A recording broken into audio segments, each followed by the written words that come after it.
E aí, minha gente, tudo bem? Estamos começando o nosso quarto episódio do nosso podcast Carnaval, Cultura e Negritude.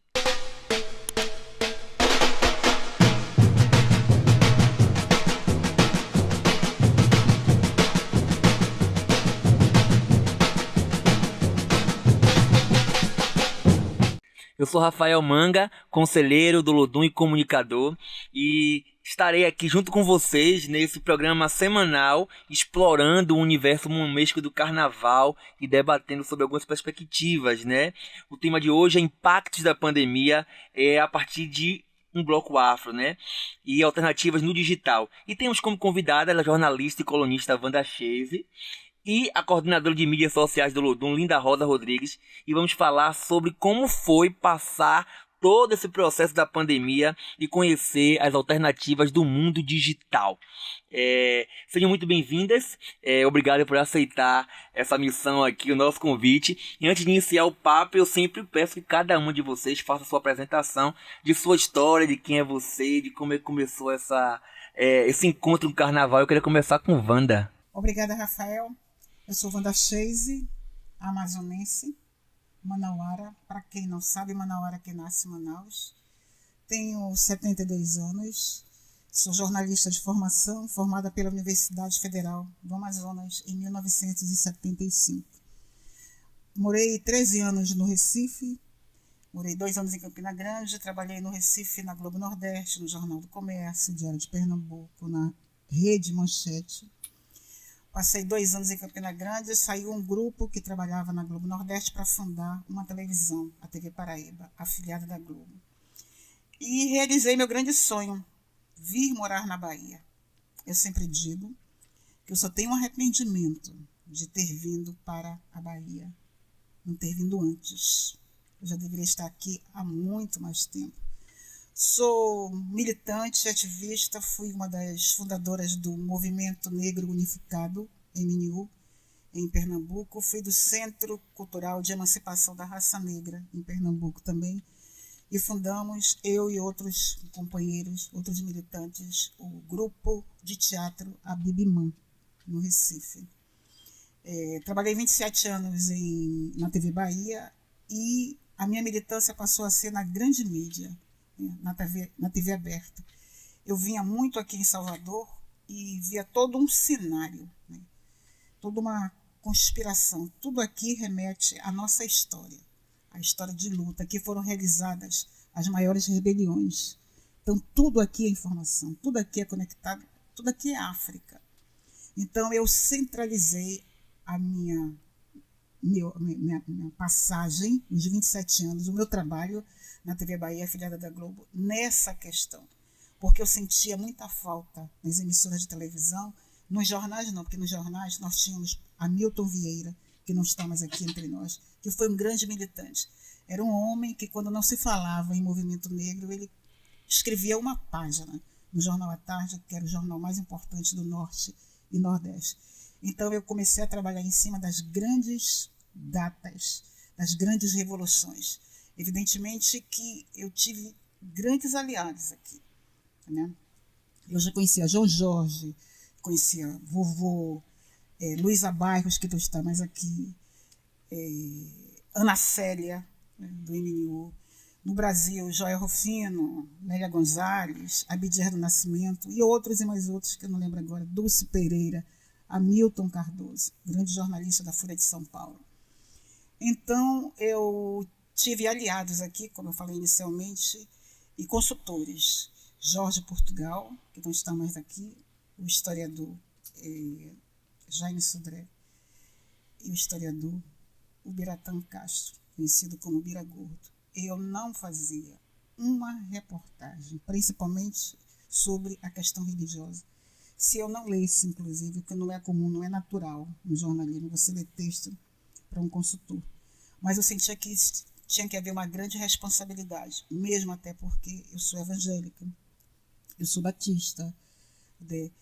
E não tenho o domínio, o conhecimento. E o candomblé, as religiões de matriz africana são muito discriminadas. Eu tinha muito medo de errar em qualquer reportagem, principalmente nas que se referiam à religião. Então, essas pessoas, esses 3 historiadores, 3 profissionais, eram meus consultores. Eu, hoje, sinto muita falta deles, quase que diariamente. Eu sempre penso, vou ouvir o Jaime, então vou procurar o professor Vila Castro. É isso. E você, Linda Rosa, me conte, se apresente pra gente. Eu sou Linda Rosa, tenho 28 anos, sou coordenadora de mídias sociais, pesquisadora da Revolta dos Búzios e venho de um processo de 5 anos, 6 anos, trabalhando com as mídias digitais, com as redes sociais do Ludum, reposicionando a marca, e é isso. Beleza. Eu queria mais uma vez agradecer a vocês por aceitar o nosso convite e fazer uma pergunta que é muito louca a gente pensar que conseguir passar pela pandemia ainda deixa rastros por aqui, né? Alguns momentos de reflexão, de reinvenção. Estamos vivos, estamos voltando para nossa rotina. Eu queria que vocês lembrassem um pouco lá em março de 2020. Vocês se sentiram prontas para encarar esse momento, Wanda? O ponto mais positivo é que aí eu senti a necessidade, tive que procurar um profissional. Eu comecei a fazer terapia. Primeiro porque o meu estado do Amazonas foi muito atingido. Havia o negacionismo. Não havia vacina. Eu tinha um irmão que ele foi contaminado pelo vírus quando ainda nem tinha um diagnóstico fechado. E nós fomos surpreendidos porque isso ele não expôs para a família e nós tivemos conhecimento depois, quando ele já tinha perdido quase que 10 quilos. Ele perdeu 13,5 quilos. Eu tenho 3 irmãos que moram em Manaus.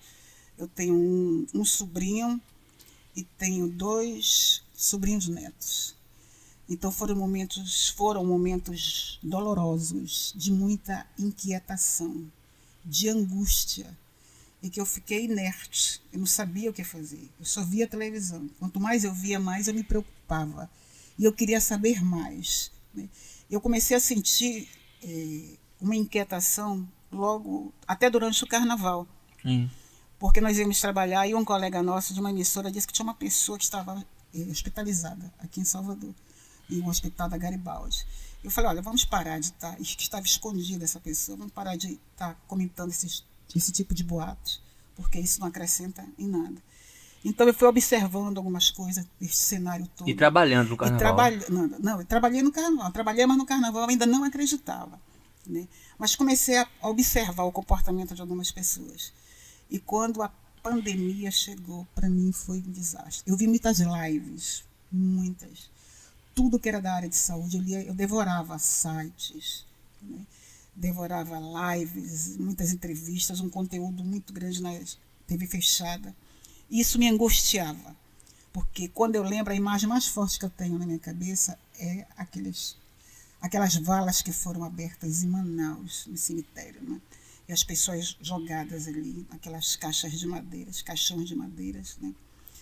Era de uma crueldade muito grande. Eu me preocupava, eu tinha medo de perder alguém da minha família. Eu perdi uma prima. E eu tinha muito medo de ser contaminada. Eu, na época, estava com 70 anos, eu sou hipertensa, né? Comecei a ter crises e mais crises de ansiedade, né? Isso me tirava do ar. E a minha irmã, tentando administrar de longe, Manaus, fuso horário, 1 hora menos aqui. Eu ficava numa angústia muito grande de saber informações, notícias do meu irmão. Eu tenho um sobrinho que mora em Brasília e foi para Manaus para cuidar do pai, que é meu irmão. E ele fazia 3 relatórios diários, um de manhã, né? Eu acordava naquela ansiedade, já acordava com um copo de água ao meu lado para eu tomar, para saber se eu sentia o gosto da água. Eu espremia o limão, entendeu? Eu tinha medo, eu achava que eu iria morrer. Se eu for contaminada, eu vou morrer. Eu passei 9 meses que eu nem descia para a portaria do meu prédio. 9 meses que quem me alimentava eram os porteiros. Um chegava às 7 horas, eu já tinha falado para ele, se você não ver a janela aberta do meu quarto, tá aqui o telefone do meu sobrinho, pode ligar para ele, que alguma coisa, se não estiver aberto, alguma coisa aconteceu.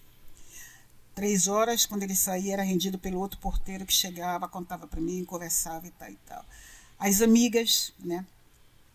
Amigas jornalistas, Georgina Mainar, que foi uma pessoa que muito me amiga, que me ajudou muito, Camila Marinho, e que faziam minhas compras. Eu vivia borrifando a casa, entendeu? Eu Não enlouqueci porque Deus não quis, mas eu tive muito perto de um processo de depressão. A ansiedade era muito grande, foi péssimo para mim. Vida Rosa. Olha, quando começou a pandemia, eu tava voltando da Costa do Marfim, né? Quase a gente não consegue voltar, porque foi, acho que no período que tava mais Intenso. intenso. E lá ainda não tinha tido nenhum caso, na verdade. O primeiro caso que teve, o governo já fechou tudo, então a gente não conseguiu voltar, na verdade, no dia que era pra gente voltar, e a gente só voltou no dia seguinte. Mas quando a gente chegou aqui, a gente teve que ficar na quarentena, todo esse processo. E eu lembro que eu ainda estava no período de formar. Eu estava no último semestre da faculdade, então foi aquele período de aula audiovisual, de se readaptar em questão de estudo, mas eu já tinha uma vida mais dentro de casa. Então, por exemplo, eu não senti tanto essa questão de sair, de desenvolver crises de ansiedade tão grande por esse motivo, mas eu estava em outra fase também que eu estava no processo de estudar para a OAB e tudo mais, então teve esses dois períodos da pandemia que foram dificultosos, mas como eu trabalhava com a rede social e estava no momento de todo mundo estava muito focado na rede social, acabou que a rede social ela me ajudou a ter outros focos naquele momento. Então, por mais que eu estivesse sentindo a pandemia, eu, graças a Deus, eu não perdi ninguém por conta da Covid. Mas, assim, era muito assustador a forma como ela se dilacerou. Foi muito rápido e muita gente não levava tão a sério. Então, acabava que, ao mesmo tempo que a gente quisesse que acabasse, não acabava porque muita gente levava na brincadeira. E voltando aqui até pro nosso tema, que é Carnaval, Cultura e Negritude, né? Engraçado é que as notícias noticiárias falavam antes do Carnaval sobre essa pandemia que estava no mundo. E era utópico você, por exemplo, Wanda, que viveu o Carnaval durante muitos anos em várias fases, você dizer que não teria Carnaval na Bahia por causa de uma doença, né?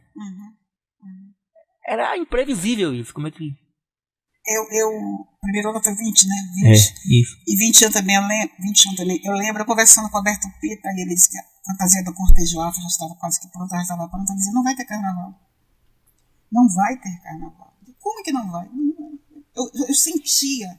Que no outro ano, 21, no que caso. 21 também não daria tempo, porque eu assistia muito noticiário, entendeu? Eu acompanhava muito aquele médico Queiroga, eu acompanhava muito, entendeu? Então eu avaliava, digo, não vai dar tempo. E a cada momento eu perdi muitos amigos, mas muitos amigos meus. Famílias inteiras lá em Manaus. Entendeu? Então, estava muito claro ali para mim que a tendência era piorar cada vez mais. Eu sozinha, eu moro só, usava máscara dentro de casa. Eu sozinha. Quer dizer, quando eu recorri para a terapia foi que eu fui relaxando, entendeu? Que eu fui administrando melhor. Eu pensava, quando terminar a pandemia, eu não vou conseguir andar na rua. Eu não vou ter o mesmo ritmo que eu tenho. Eu ando muito na cidade. Às vezes eu saio da federação e venho até aqui, o Pelourinho, caminhando. Porque eu vou parando 2 de julho, tomo café, tomo uma água mineral, entro numa loja e tal. Eu gosto muito disso. Então eu não vivia a cidade. Né? Eu tinha medo. Quando terminar, como é que eu vou sair? Eu achava que tudo ia acabar, que era uma outra vida que eu estava vivendo, trancada. Eu tinha uma vida muito ativa durante o dia, durante a noite e tal. Mesmo sendo uma pessoa aposentada, mas não parei de trabalhar. Né? Então isso me assustava muito. Olha, Linda, você que trabalha com a rede social do Olodum, como foi para você se adaptar a isso e pensar numa estrutura de cultura do Olodum, de um bloco afro, de contato direto, né, com as pessoas, com os ensaios, com os bate-papos. A Casa do Olodum é um ambiente que recebe muitas pessoas durante todo o tempo. Tipo, se a gente, não é exagero, mas se fosse comparar com instrumentos ou equipamentos culturais, talvez não receba tanta gente como a Casa do Olodum recebe. De pessoas da política, da administração pública, de pesquisadores, de pessoas. Como foi o primeiro momento fazer essa virada de chave, né? Essa adaptação?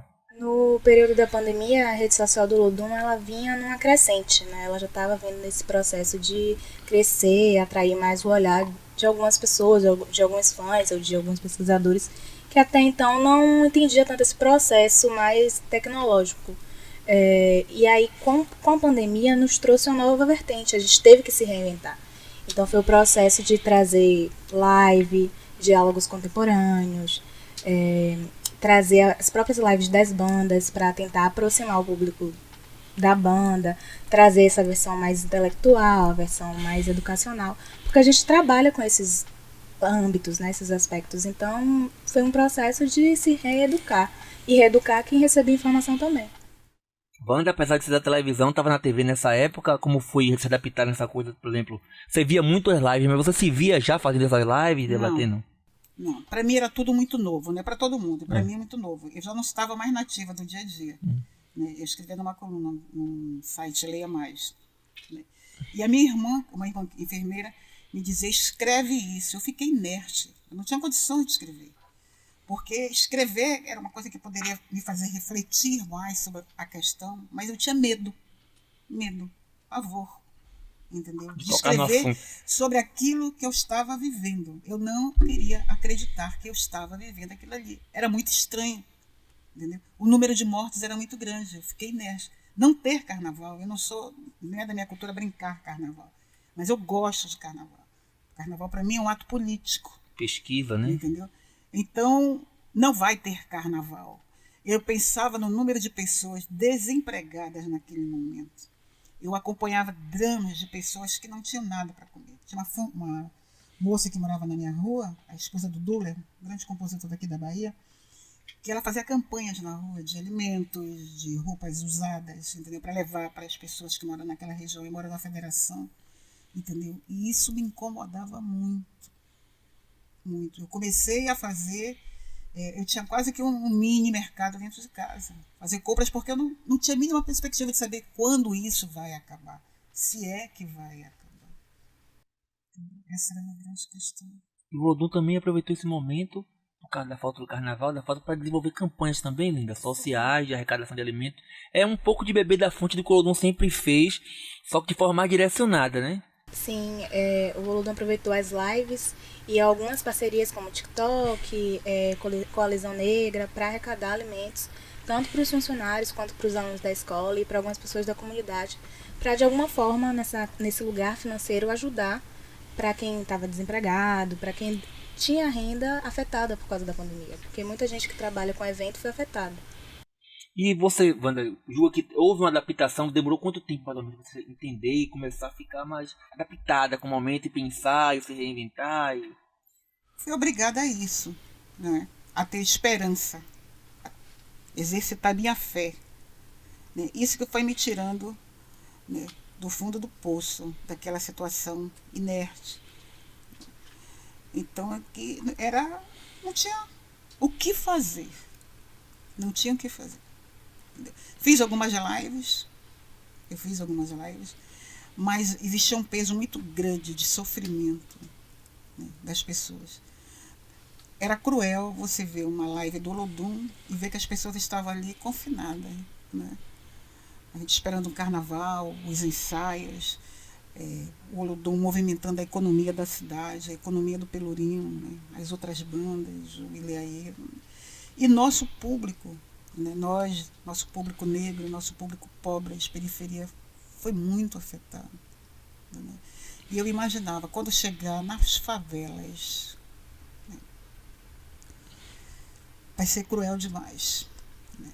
E o processo de negacionismo, né, a postura do governo que a gente enfrentava, isso também era muito doloroso para mim.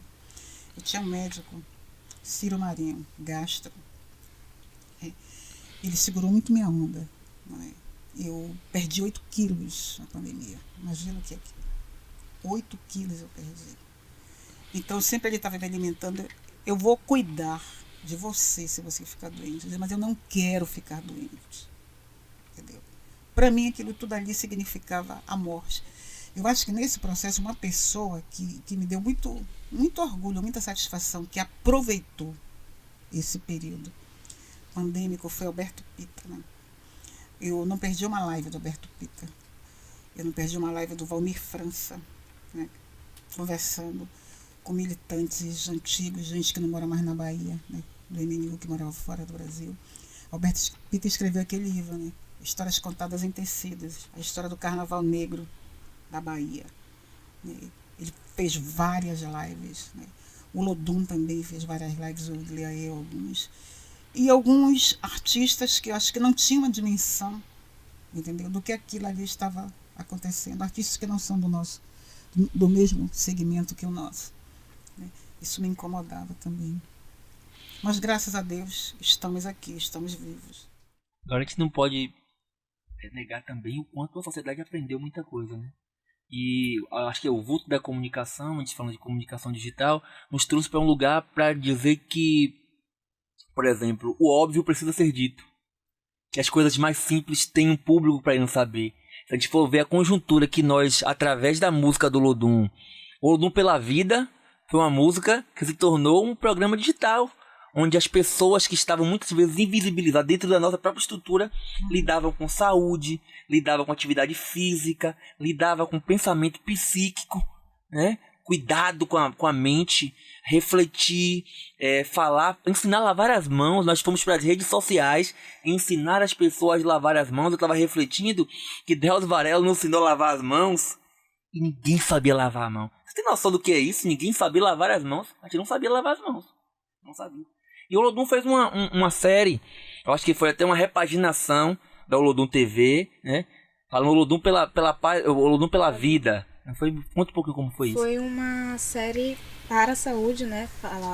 Teve alguns convidados que falavam tanto de psicologia, fisioterapia, como poderia fazer exercício em casa. Então foi um processo de realmente cuidar de quem estava assistindo as nossas lives. A gente teve esse cuidado de trabalhar além do social e educacional também um pouco a saúde, porque naquele momento era o que precisava também ser trabalhado. Como no futuro, mais pra frente, a gente trabalhou com as lives com o Psi Preta, com o psicólogo Rômulo, que foi muito interessante para abordar justamente essa questão das crises de ansiedade, de terapia, que era muito importante e apesar de estar acontecendo em tempo real, era pouco se falado. Então a gente veio trabalhando tanto o educacional, o social, quanto também a área da saúde, para conscientizar também as pessoas.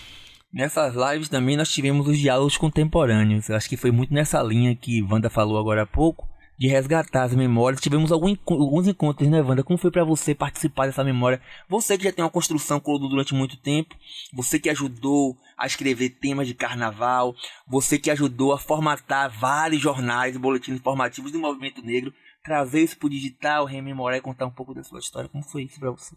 Não, eu não participei da elaboração de vários temas de carnaval. Tinha gente muito mais talentosa do que eu. Mas contribuiu. Nessa história. Eu contava, né, gosto de contar as histórias. Recuperando aí que tu falaste do hábito de lavar as mãos, nós recuperamos, da minha geração, isso nada para mim foi novidade. Sim. Lavar os alimentos, lavar as latas, né, com bebidas alcoólicas ou não, refrigerantes e tudo isso, né, essa preocupação, que a gente vem perdendo, que as crianças de hoje vêm perdendo. Os nossos pais, acho que eram mais zelosos, mais cuidadosos, né? Hoje o tempo é outro, o ritmo é outro de trabalho e tudo mais. Agora, evidentemente que também você aprende, né? Sim. Com isso, né? E uma coisa que é muito importante é a inteligência emocional, né? Eu coloquei na minha cabeça, eu serei uma sobrevivente. Quando eu era jovem, né, eu tenho 72 anos, né? Então, quando eu era adolescente, eu queria morrer com 45 anos. Vê a loucura. Coisa de pneu, né? Coisa de louco, né? Porque naquela época, uma pessoa de 50 anos era uma pessoa velha, né? Nasci em 1950, 19 de novembro. Eu dizia sempre para a mamãe que eu nasci no dia 20 de novembro, e não no dia da bandeira, mas no dia da consciência negra. E aí, resultado. Eu estava falando o que mesmo? Sobre o hábito de lavar as mãos, o hábito de lavar. Não, já estava no outro ponto. Sim, não sei mais, não lembro. Então, a inteligência emocional. Não, eu tenho que viver. Sim. Porque eu ainda não cumpri minha tarefa aqui, né? Eu preciso dar continuidade. A vida é preciosa. Não brigue, não mate, não morra, não. A vida é preciosa. Não deixe passar em vão. Não deixe passar em vão. Eu me apeguei nisso também, né? Me apeguei no versículo que eu gosto muito em Salmos. O coração do homem pode fazer planos, mas a resposta certa vem dos lábios do Senhor. Então era uma coisa meio de fé. Os amigos, né? E amigos que eu já tinha perdido contato, né? Amores de outros tempos que chegaram para me confortar via tecnologia na internet, entendeu? Para me dar força diariamente, para me dizer bom dia, para dizer que eu tivesse fé que meu irmão ia ficar bom. E isso, né, eu fui administrando as minhas emoções e pensando que um dia a normalidade chegaria, né, e que eu aproveitaria cada minuto, cada segundo, que eu viveria na maior intensidade do contentamento, porque a felicidade é um pouco difícil de alcançar essa plenitude, do contentamento, né, de estar satisfeita com aquilo. A minha profissão, graças a Deus, é um privilégio que eu tenho, porque eu nasci para ser jornalista, tive a possibilidade, Deus me privilegiou quando eu pude exercer a minha profissão com toda a excelência. Então eu digo, mas eu não terminei ainda quero fazer outras coisas. E quando eu comecei a falar, desculpem, estou emocionada. Quando eu disse que queria morrer com 45 anos, quando eu fui chegando com 36, 38, eu digo, Deus, eu não quero mais morrer com 45 anos, porque eu estava me achando no maior pique, né? Aí venho para 60 e tal, aí de repente eu digo, não, mas eu era, né, com 70 anos, né, um público alvo se é que se pode falar assim, do vírus, né? Então eu corria muitos riscos. Mas eu não saía de casa, né? E meu médico dizia, Ciro Marinho, vem no ar, o vírus vem no ar, todos nós vamos ter. E eu não admitia. E com isso, eu fui ser contaminada ano passado, em 2022. Eu fiz uma viagem para Portugal, para Coimbra. Cheguei no avião em São Paulo, 3 pessoas usando máscara. Eu fui do início ao fim lá, até os banheiros, fiquei circulando nos corredores. Eu e mais 2 pessoas. Eu chego uma sexta-feira, dia 16 de novembro. No dia 17, no sábado, comecei a sentir uma dor no corpo. Já tinha tomado as 4 doses de vacina, claro. No domingo, fiz um teste, uma teleconsulta. Fiz o teste, eu estava contaminada. Mas não perdi apetite, não perdi a fome, não perdi nada. Entendeu? Ficava o corpo um pouco indisposto, dolorido, uma indisposição, um mal-estar. Graças a Deus não fui. O meu irmão, que a gente achava que ficaria com sequelas, não ficou. O meu irmão está ótimo, continua produzindo, tem 70 anos e tudo mais. Mas foi um aprendizado, né? E a valorização da vida. Se bem que eu esperava mais da sociedade, que nós fôssemos mais solidários, entendeu? Que nós fôssemos mais presentes, né, com nossas famílias. E o ser humano é o ser humano, né? Mas eu fiz uma reflexão da minha vida, entendeu? Simplesmente. Eu não deixo de dizer para uma pessoa mais quando eu a amo, quando eu gosto, quando ela é importante para mim. Entendeu? Eu não deixo de dizer mais. Eu faço questão de dizer. Porque esse amor me alimenta, sabe? E depois que a gente morre, é bom a gente saber que é amado, que é querido quando a gente está vivo. Depois a homenagem póstuma, nem pensar. Não adianta mais, né? Não adianta mais, entendeu? Então a gente tem que viver com essa disposição mesmo de servir o outro.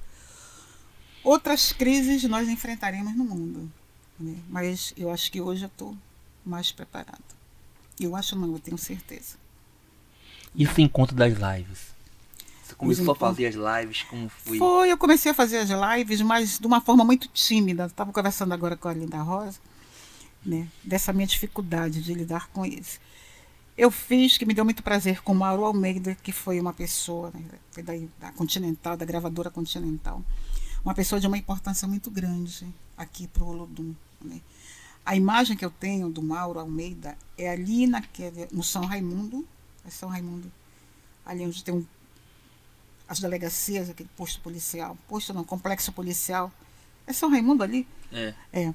Então, o Olodum ali gravando, acho que esse disco de Madagascar, ali em um trio, sim, né? Todo o show do Olodum e toda a gravação de qualquer coisa que fosse, era o Gera Samba que abria. Então, aquela multidão ali, eu imaginava, ou na Praça Castro Alves, como aconteceu, que aquela cena viria de novo. E Mauro, né, ele contou muito, com riqueza de detalhes, como foi essa aproximação, como foi a descoberta, né, do Olodum, né. E eu juntava isso com um dos primeiros encontros que nós tivemos, né, com João Jorge, com Petu, que não está mais aqui, com Tom, que não está mais aqui, com Bira, né, e outras pessoas que construíram essa entidade, esta instituição, porque eu tenho o maior respeito. Eu não sei o que seria de nós, negros da Bahia do Brasil, sem o Olodum. Eu lembro muito do Globo Repórter, que o tema era o Brasil que deu certo. E o exemplo do Brasil que deu certo foi o Olodum, da Bahia. Uma reportagem feita por Zé Raimundo.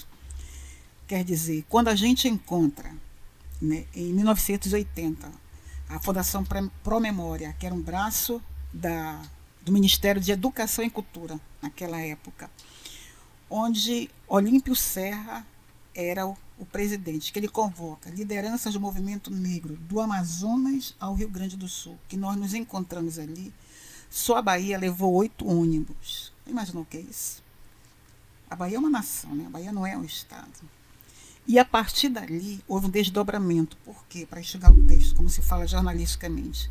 Nós descobrimos que a Bahia levava uma grande vantagem sobre todos os outros estados, porque utilizava a música como processo de conscientização. Os meninos do Curuzu não sabiam cantar o hino nacional, mas sabiam cantar as músicas do Ilê, que enalteciam os nossos antepassados, nossa ancestralidade toda. Então, quando eu pensava em todas essas coisas construídas, né, na live, todas na live, sabe, eu conversava com o Mauro, com o Felipe Cavalieri, que também viveu uma fase, né, fantástica, maravilhosa. Então isso me alimentava. Essas lembranças. O melhor era que é uma simplicidade, Linda, que a gente descobriu o quanto nossa narrativa é poderosa através do digital. Porque repara, nós temos uma estrutura de TV que tem toda aquela coisa tem a narrativa, tem a imagem de cobertura, tem o texto, tem o caractere, tem o off, tem toda uma equipe por trás, e nós só tínhamos o smartphone. As pessoas, muitas vezes, que não tinham hábitos de sua casa de fazer. Nós, que não tínhamos essa experiência de edição, da gente mesmo editar nossos vídeos, converter em um produto, divulgar isso para outras pessoas sem nenhum contato com elas. Era só um smartphone, a posição. Não tínhamos ideia de posicionamento de luz, de onde ia ficar, ia testando ali. E conseguimos produzir conteúdo que entreteve as pessoas no digital. Foi um desafio para vocês, né? Ainda mais você que vê numa riqueza de detalhes, de Photoshop, de iluminação. Na verdade, foi o que eu tava falando com o Wanda ali fora. Eu acho que as lives vêm com aquela ideia de aproximação. Sim. Né? Tanto para aquela pessoa, quanto para aquela história. Provavelmente muitas pessoas que assistiram essa live dela não tinham noção. Eu? Que tô aqui há 15 anos. Entendeu como foi aquela história. E foi, inclusive, isso que eu tava falando com ela. É bom você fazer, porque você conta uma nova história, ou uma história que não foi contada daquela forma, e passa para quem tá assistindo uma nova versão, um novo olhar. Ah, entendi. É isso. Foi um desafio muito grande de aproximar, porque eu sempre trago isso, porque a gente tá numa fase imagética, né? Por mais que a gente não tivesse o contato mais físico com as pessoas, a gente quer estar ali pertinho dela. E talvez até pra gente se desafiar de dificuldade, que eu não consigo ver só coisas ruins. A gente perdeu muita gente, por exemplo, eu perdi minha mãe 1 ano antes da Covid, e foi sintoma de Covid, eu acredito que foi Covid. Tive que viver isso dentro de casa, mas por um outro lado aproximou outros entes, né? A família, aproximou mais das pessoas, e pôde ver um campo de comunicação que a gente se deslocava de um lugar para outro para fazer uma reunião que poderia ser hoje. Hoje eu já não consigo mais me reunir, até para discutir sobre carnaval, sobre cultura, sobre música. Eu sempre pergunto, tem necessidade de ser presencial mesmo? Tá vendo, Linda Rosa? Eu sou essa pessoa que tem que ser presencial. Uma pessoa me passa um WhatsApp, eu digo, posso ligar?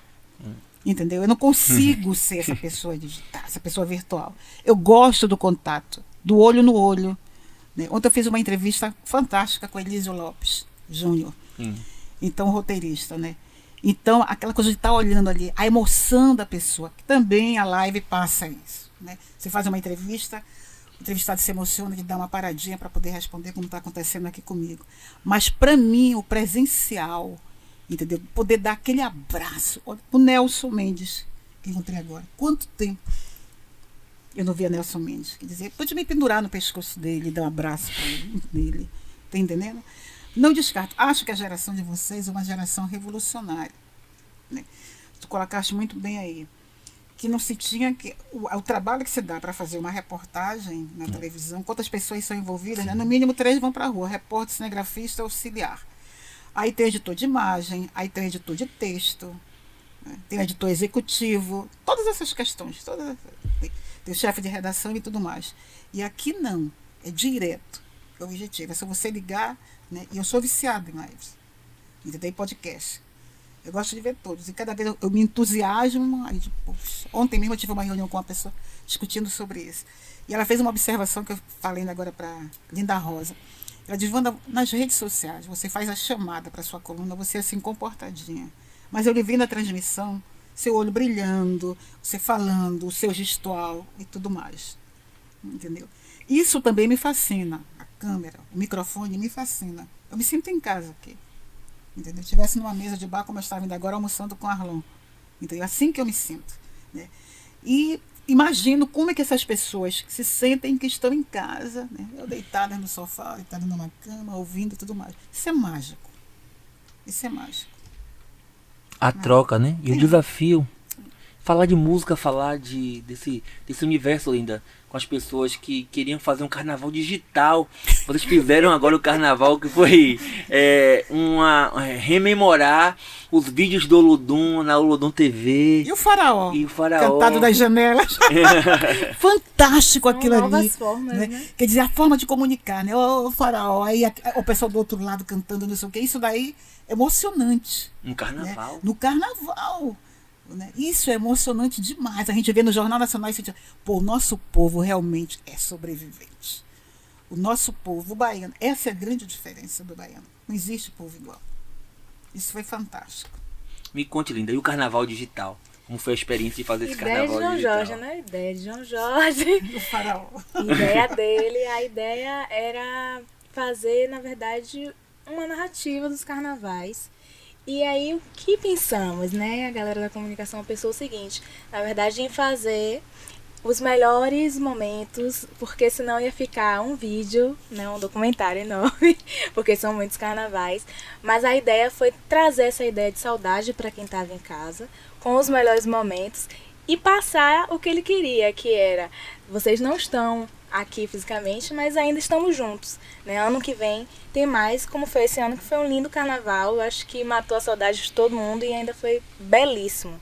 Então a gente deu um gostinho de quero, mas esperem um pouco, crianças. E pra separar essas lembranças, pra dizer qual era o carnaval que ia ter e que não tinha, pegar o cutting, pegar as memórias, pegar o tema. Maxwell teve um pouco de trabalho, o audiovisual teve um pouco de trabalho por aqui, porque realmente são muitos carnavais e só do Egito, se eu não me engano, são 9, eu acho. 7. É, por aí, obrigada. Mas são muitos, então, claro que tinha que ter o de 87, não tinha como não falar do Egito dos Faraós, que foi um grande marco. E tinha que ter um filtro para escolher mesmo. Então tinha que ser orientado por João Jorge. Sempre. Mas com um pouco de equilíbrio da equipe. Porque senão realmente seriam todos. Então a gente fez esse filtro. Os carnavais do Olodum sempre foram muito ricos, né? É. São belíssimos. Um dos mais bonitos que eu achei foi do deserto de Saara ao Nordeste brasileiro. Eu até comentei isso, a história do carnaval na Bahia, na Aratu, tinha um quadro.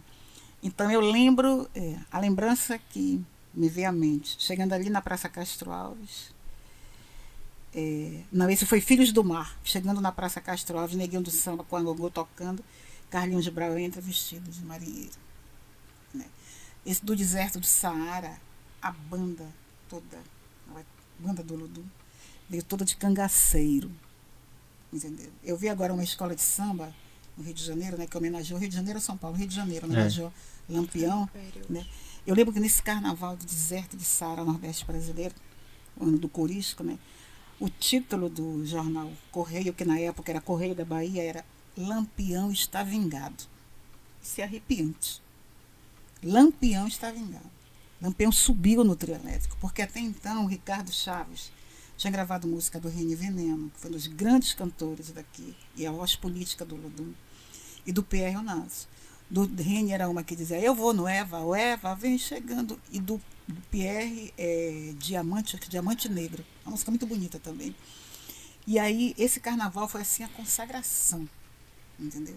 O deserto de Saara, Nordeste brasileiro, com a homenagem ao Corisco, né? A Dona Dadá. E esse carnaval, a gente foi contemplado, inclusive, neste carnaval de 2023, né? Pela fantasia da banda. Eu chamei na minha reportagem na TV Bahia, na TV Atu, falho, eu chamei a realeza da percussão. Porque o Olodum é a realeza da percussão. Entendeu? Eu simplesmente, aconteceu eu fui contratada pela TV Aratu para fazer o carnaval lá. Nós não íamos fazer bloco afro na sexta e no sábado. Eu falei, não, Matheus, é uma questão de honra para mim. Eu vou ter que fazer, pelo menos, no mínimo, o Olodum, cortejo afro, que nem consegui fazer, e o Ilê. Olha o que aconteceu. Houve um problema técnico no sábado. Na sexta, eu só consegui sair com o Olodum até aqui na Teresa Batista. Não complementei. E no domingo, e no sábado, quando eu vou para o Ilê, o cinegrafista simplesmente desmaiou. Desmaiou? Desmaiou. Desmaiou. Tinha muita gente, entendeu? É uma saída do digital presencial, né, Wanda? É como aqui tinha muita gente. Quer dizer, quando o Olodum vem, a realeza da percussão, que chega em frente a sede, a casa do Olodum, que fica a banda de um lado, a banda de outro, os cantores na sacada, né? Na sacada do casarão. Aquilo ali foi assim fantástico. Não dava para se mexer aqui no Pelourinho, de tanta gente, a beleza, a riqueza daquele espetáculo. Eu acho que o percussionista nunca se sentiu tão realizado, tão orgulhoso daquela fantasia, de ter vestido aquela fantasia. Aquela fantasia foi de uma dignidade, assim, sabe? Que só da gente pensar que antigamente, não muito lá atrás, a percussão era a cozinha de uma banda. Tu és muito jovem, tu também, mas era considerada a cozinha. Hoje é sala de visita. Não é? E todos vieram aqui se alimentar desta fonte, inclusive o sertanejo. A batida é uma batida afro, é a batida da percussão. É só a gente observar bem essa sonoridade. Obrigada, linda. Essa sonoridade, você percebe isso muito. Então, neste ano foi assim, brilhante, uma volta, entendeu? Que eu senti uma saudade enorme das fantasias no bloco todo, que eu ainda sonho com isso. Mas foi um carnaval, como colocou bem a Linda Rosa e tu, foi um carnaval lindo, um carnaval mesmo da gente recuperar a nossa autoestima, nosso prazer. Carnaval para mim é isso, é uma coisa muito lúdica. Linda, teve um processo que é sair do digital e retornar para o presencial com o posicionamento, né? Porque a Amanda vai saber muito bem sobre a narrativa e o posicionamento que a gente quer dar, aquela coisa, né? Primeiro é você... A gente sabia que eles tinham uma ansiedade muito grande do pessoal querer vir, sair do digital para vir. Depois tem um controle de pessoas que vão querer vir, como é que vai ser vendido. Depois tem uma discussão que é o poder aquisitivo. Essas pessoas estão retornando ao poder econômico agora. E tem um outro problema também que o digital nos trouxe e nos traz também, que é como retornar. Como é que a gente vai retornar para isso? Como é que a gente retorna para isso? Como é que a gente convence as pessoas de que não vai ter mais live e agora vai ser presencial e que as músicas não são mais... que tem a narrativa das plataformas, do digital? Nesse carnaval foi até, vou dizer entre aspas, mas foi um pouco mais fácil trabalhar com isso porque tinha muita saudade. Como o Wanda falou, tava muito cheio tudo. A saída estava cheia, o espaço, a própria casa do Olodum em si estava cheia, porque na verdade a gente vinha trabalhando com essa ideia de vamos matar a saudade juntos. Então não é o preço, não é o valor, o peso, é na verdade vamos celebrar juntos esse carnaval e homenagear quem realmente faz o nosso coração bater mais forte, que é a banda. Uhum. Eles são de fato a realeza, eles são de fato o que faz o coração do Olodum bater mais forte. E o público vai nessa sintonia, tanto que se trabalhou vou descer de Olodum, porque é o que eles falam, é o estilo que eles gostam de dialogar entre si e é o que combina com a banda. Então quando você unifica o público, a percussão e a própria saudade do carnaval para quem é carnavalesco, não tem muito como dar errado. É você unificar as três coisas para fazer funcionar. Entendi. Não tem mais volta, né? Era digital, não tem mais volta. O pessoal tava cansado do digital, na verdade. Uma das imagens mais bonitas, uma imagem histórica, que eu vi nesse carnaval, já vi na TV. Foi na chegada do Campo Grande, que eu não estava mais lá. Na chegada do Campo Grande, que o Olodum passou arrastando 30 mil pessoas. Segundo o jornalista Georgina Mainar. E o momento mais emocionante, quando os meninos fazem uma roda, conversando entre eles, com seus tambores. E a Georgina Mainar, que é uma pessoa super tímida, retraída na dela, entendeu? Pega uma baqueta, toca, né? E rodopia, né? Com esse símbolo aqui, né? Com o punho cerrado. Isso é emblemático demais. Isso é claro demais. E partindo da Georgina Mainar, que faz Bahia Rural, uma pessoa muito contida, uma jornalista premiadíssima, uma jornalista de televisão mais premiada aqui na Bahia, é Georgina Mainar. Já ganhou o prêmio nos Estados Unidos, competido com 175 pessoas. Então, quando o Olodum passa ali, é um negócio assim, para cinema. Isso é história. E que a gente não, o que uma geração não viveu agora, que vai daqui a alguns anos ver, tomar conhecimento, poxa, como é que era? Por que isso? E vai ser tomada por isso, por essa onda, que é uma onda. Acho que esse virtual, digital, não tem mais volta. É isso mesmo, mas há público para todos. Daqui a 10 anos nós não vamos fazer carnaval. Já vou estar aí na minha casa assistindo carnaval. Entendeu? Mas aplaudindo de casa, né? E rememorando, lembrando. Mas não tem mais volta. E isso é muito bom. Desde que as pessoas saibam usar a internet. É como televisão aberta. Educa, informa e entrete, né? Gera entretenimento, né? É isso. Muita gente acha que a televisão tem que não presta. Não, a televisão, eu sempre estou aprendendo com televisão. A televisão educa também. Então, no digital, coisas que você jamais imaginou que você veria, você encontra. Você pega seu celular, seu smartphone, você vai lá e encontra ali, se depara com a história. E tem uma coisa, Wanda, só uma memória, trazer aqui, tem um paralelo, inclusive, do digital e do presencial, é que um ano antes do carnaval, antes da pandemia, eu acho que você estava na TVE, e você veio cobrir um ensaio aqui na casa na praça, aniversário do Olodum. Foi nesse processo de pandemia, e eu estava começando na TV Alba. Eu perguntei assim, Wanda, e aí vai entrar, eu estava fazendo uma cerimônia, que foi quando eu me aproximei de você, falei assim, e aí, Wanda, tudo tranquilo? Aí você falou a minha assim, olha, Rafael, no ao vivo nunca é tranquilo. Espia. Aí a gente conversava e tal, a gente se aproximou nessa coisa de live. E eu falei assim, Wanda, eu tô começando lá na TV Baiana. Só que eu tô muito apreensivo e tal, não sei como é que vai começar. E você da sua casa, mesmo no digital. Falei, vou fazer uma transmissão ao vivo pro Olodum hoje. É minha primeira vez, não sei como você vai fazer. E você me orientou de sua casa. Lá de sua casa. Eu, menino pretinho, que cresci vendo você na TV Bahia, tava pedindo orientação a você pelo WhatsApp, na pandemia, pra falar de carnaval dentro do Olodum. E ao mesmo tempo, lá de sua casa, você estava me orientando na TV Baiana. Você falou, e você tem TV, tem teleprompter lá? Eu digo, não tenho.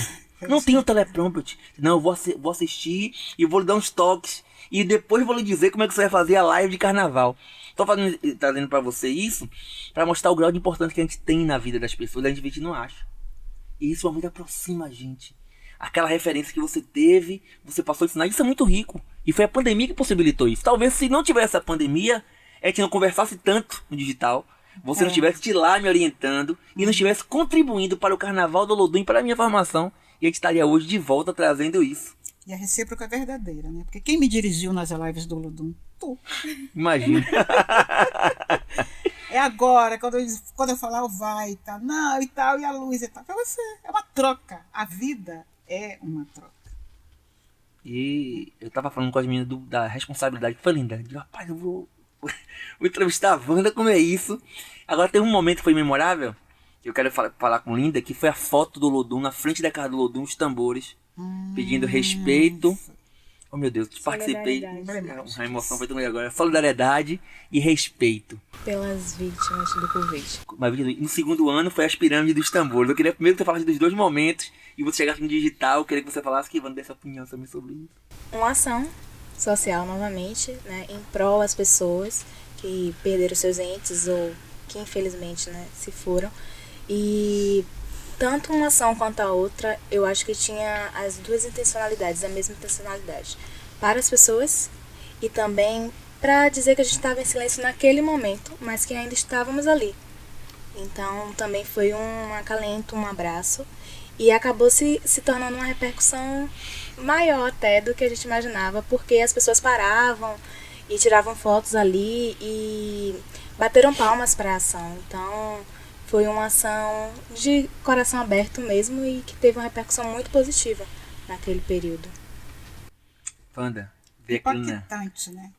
Impactante. Você está em casa, sentado no seu sofá e você vê na sexta-feira de carnaval. Você vê aquela cena, né? Aí as pessoas fazem várias leituras. As pessoas se emocionam. As pessoas mexem. Sabe aquela máxima jornalística? Uma imagem vale por 1000 palavras. Não precisa você falar nada. Porque a imagem está ali, dialogando com você, te confortando. Entendeu? Imagina uma família vendo aquilo ali que já perdeu tantas pessoas. Uma ação social, que isso o Olodum faz muito bem. Olodum, 30 anos tocando no mesmo assunto, educação. Não é ele da Rosa? Educação. Ainda nem era nascida. Está entendendo? Esse é o papel do Olodum. Esse é o grande diferencial do nosso carnaval para o carnaval do bloco de trio. Nós estamos contando histórias na passarela, no caminhão, na Avenida do Campo Grande ou na Barra. Histórias vivenciadas pelos nossos ancestrais. Nós estamos ensinando a garotada. Quando a gente conta, a grande diferença, quando eu cheguei, que eu olhei assim, eu falei, eu não vou fazer reportagem dizendo que o Olodum saiu com 2.000 pessoas ou 3.000 pessoas, que é o bloco afro mais famoso do Brasil, que tocou com o Paul Simon, com o Michael Jackson e tudo mais. Eu vou contar o que representa aquela fantasia. Entendeu? E dos demais blocos também, porque uma fantasia é uma história, é uma aula. Tudo ali tem um significado. Acho que tu não era nascido quando foi Roma Negra o tema. Roma Negra. Eu fui contemplada, porque meu nome estava lá na fantasia. Entendeu? Então, esse é o nosso papel, o papel social, quando a população está enfrentando uma catástrofe. Né? Quando a gente enfrenta um período pandêmico, que é todo mundo desesperado, com medo de morrer, você vê aquela imagem. Você se sente contemplado, agradecido. Fala, dialoga com todos os públicos, todas as pessoas. Isso é bom demais. É disso que eu gosto. Por isso que eu digo que eu sou uma pessoa... tem que ter responsabilidade social. Cada cidadão tem que ter. Semana passada eu vi uma ação que teve lá, eu não vi presencialmente, mas recebi um card no Candial. Inauguração da escadaria do Candial. Um show, inauguração de uma escadaria de mosaico. Enquanto tanta gente que mora nos bairros da periferia, não estou querendo passar pano, como se diz na internet, para os órgãos governamentais, que fica reclamando, não passa o carro do lixo, a rua está esburacada, tarará e tal. Essa mesma pessoa que não passa o carro do lixo é a pessoa que vai no carro ou está no ônibus e joga uma lata de cerveja, uma lata de um refrigerante, um pedaço, o papel do picolé e tudo mais. Aí vai o Candial. Se você vê a escadaria, tem 3 metros. De mosaico. 3 bandas se apresentaram lá, inclusive uma banda aí que está fazendo aí já o maior sucesso lá, que é o Pretos do Bairro. Entendeu? Os meninos lá, Gato Preto, e outros meninos daquela redondeza dali, de Brotas, que hoje moram no Candial. Então, essa responsabilidade social a gente não pode perder de vista. A gente não pode, isso é a responsabilidade nossa como cidadão, como negro, como homem, como mulher, como qualquer outra pessoa. Meninas, eu queria agradecer muito vocês por essa live, por esse momento. Acho que foi tanto falar de live, de carnaval, de tecnologia social, que tô chamando podcast de live. E Agradecer mais uma vez a vocês por todo esse momento, assim, e pedir a vocês que estão nos assistindo que continuem nos acompanhando aqui no nosso podcast e nas redes sociais, @olodum_oficial. Até a próxima, muito obrigado, tá? Eu é que agradeço a oportunidade. Amei. Que massa, que massa. Tchau, tchau, gente. Se jogue na Bahia. Tchau. Até a próxima.